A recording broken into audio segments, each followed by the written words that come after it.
cloud, everything, all the infra will be maintained by them, only we have to opt the services. Okay, they will be having the multiple data centers at different locations, and some of the providers, we can call it as Amazon or Rackspace, Cloud Foundry, okay, and so on. So, when we are talking about the public cloud, private cloud, or any of the cloud structure, okay, they will be offering the IaaS as different services, which we can see in the next. Now coming to the private cloud. So now when we are talking about the private cloud, this is the private cloud which is specific to an enterprise and or to an organization, and there is no limit that whether this private cloud should be in their premises only. Even now the public service providers, they are even decoupling their servers and they are providing private cloud for the corporate in that model also. So all the infra, the hardware as well as the software, everything will be maintained by the organization or by the cloud provider, but it is especially used for the organization only who have taken the private cloud service. Now hybrid cloud. So when we are talking about the hybrid cloud, we may have the different requirements. Might be the development we can keep at one location with non-critical data, and we can keep the production servers with the critical data. So when we have the security concerns in these two fashions, so we can opt hybrid, where non-critical data I can keep it on the cloud and the critical data I can keep it on the private cloud. So the combination of public cloud and the private cloud is the hybrid cloud. Coming to the community cloud. Now, whenever, for example, if I am working in FEW, the all FEW, it is based on the construction side. So, if the construction vertical is planned to share the resources between them by talking with some other vendors like IVRCL or Nagarjuna Construction or Rampi, whoever it is, all the construction vertical forming as a single group and maintaining the services, whether for the compliance model or whatever model. So a group of community, whenever they are establishing the cloud, this cloud we call it as a community cloud, where they have to take the approvals, everyone should approve, everyone, because there will be a time frame for that, okay, for that vertical benefit they will be making it. Now coming to the infrastructure as a service. So we are having many services, infrastructure as a service. This service, we can also call it as a hardware as a service. Because infrastructure as a service is also, it is just like a virtualization. So whatever the servers you want, what is the flavor you want, all these things will be covered in the IaaS. So what is the spec, how many CPUs, what is the RAM, what is the hardware. Okay, all this will be given in the IaaS. The cloud, Amazon and Rackspace, both are also giving us the IaaS services. Next is software as service. Software as service is having many names because different vendors are coming with different names. They are part of software as service. If someone is telling I can give you DB as a service, okay, now Oracle is coming up with DB as a service, and in January, might be in the April or May, they are going to release Schema as a service.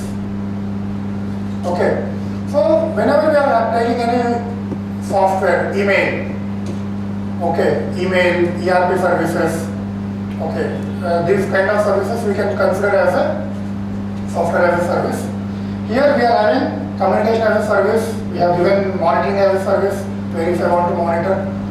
Okay, just I have taken some storage as a service. Okay, if I want only storage. So is there anyone know about any free storage? Whenever we are talking about the software as a service of cloud, it may be a commercial or non-commercial.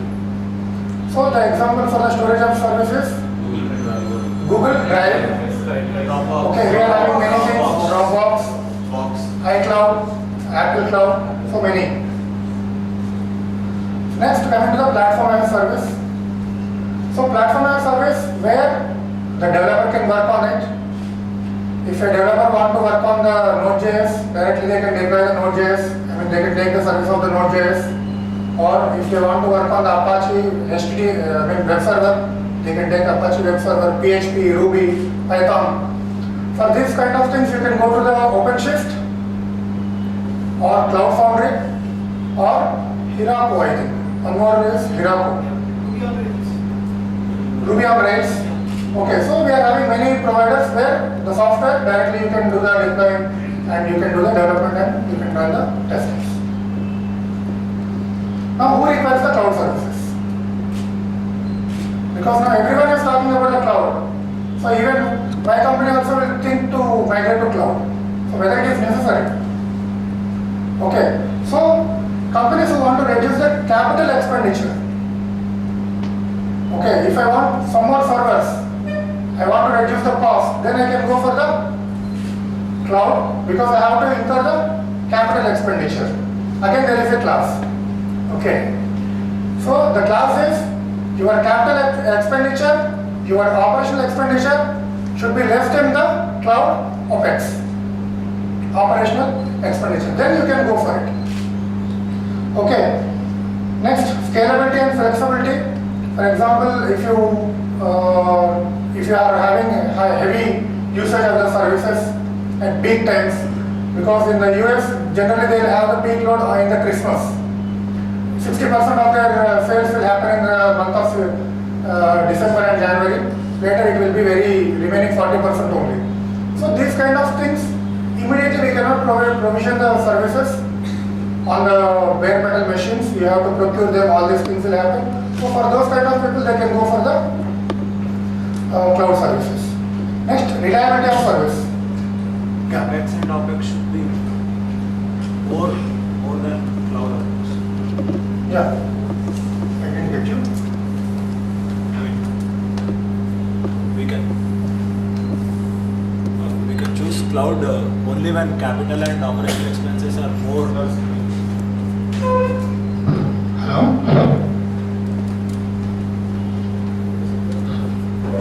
Hi, this is Ram here. What I feel, we go to cloud services only when we feel that the capital expenses and operational expenses are more than the cloud expenses. No. My capital expenses and my operational expenses are less than. Okay. So Okay. that means if cloud expenses are less, then my okay, I think I had a spell mistake or whatever it is. I mean to say the infrastructure. Okay. Compare them to without cloud and with cloud. So why people go to cloud is when capital expenditure and operational expenditure of non-cloud is going It's beyond more, then we yeah. go to cloud. We go to the cloud. Yeah. Okay, because the cloud will be cheaper because we have to purchase the hardware. Okay, when we purchase the hardware, we require some services on it. To have the services, we require a licensing or open source you can go. But to maintain it, you require admin, all these things. So Okay, so when we do the calculation of the costing, if this cost is less to compare to the okay, non-cloud. when we compare with the cloud, then we can go for the, we can stop, and if it is more, we can go for the cloud. Right, running cost and operation cost. Thanks. And here, one more reason we can go for the cloud is if you require the redundancy. Even for the DR kind of setup also, you can go for the cloud. Okay, because again you have to build one more infra. Right, the expenditure there, DR, when we compare with the DR statistics, we cannot use more than 10% in a year, not more than 10%. So now this is related to the total what is cloud. So if you have any questions, you can.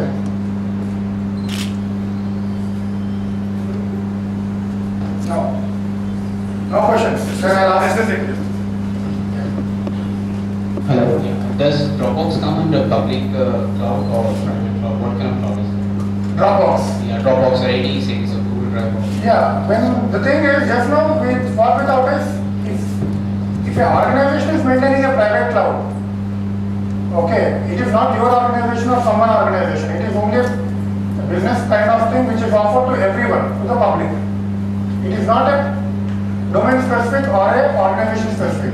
So you can consider it as a public, the Dropbox. Right? Now one more question. It all depends on whether setting Dropbox has. Rashvina, I think whether Dropbox have chosen public cloud or private cloud. How can we tell that? See, See, when it's we- a software as a service. That's No, what software. No. When we are categorizing into the software as a service or IaaS or PaaS, it is a software as a service. Right. Okay, but when we are talking about the private-public hybrid or community model, Right. the private is purely depending on the organization structure. Right. So when Okay, his question was so like, when he's opting a service, right. okay, Dropbox is not telling only SCW should use it, or only some XYZ company should use it. It can be used by anyone for public. Okay, when you talk about the private, it may fall. Apple may fall. Okay, What it is. I'm sorry to interrupt you. What I heard was like Dropbox is working with AWS. Right. Right. So how can we decide that whether a Dropbox is using a public cloud or private cloud? As a customer, I'm using Dropbox services. Right. Okay, a series for me and for you and for everyone. Yeah. Okay. With this characteristic, how can I say that is a public cloud? See, when we talk about the public cloud clearly mentions that it is for the public. Right. I mean, anyone can pay, irrespective of the company, irrespective of the person. Right. I'm sorry. If it is related to private cloud, okay, if it is categorized as a private cloud, then the private cloud, who owns it? For example, SCW want to keep a private cloud in AWS, then it will clearly tell that only SCW users should use that Dropbox service. That service is also available. The corporates can purchase Dropbox, okay, nearly some 1 TB, 2 TB, whatever it is, and they can keep their documents and they can share only particularly for that company. Okay, in that case it will fall under the hybrid because they are using the public infrastructure and tagging with the private. Okay, so now iPhone may fall. I'm not telling it is, may fall because iPhone users can use that one. Okay, so it may fall. thank you.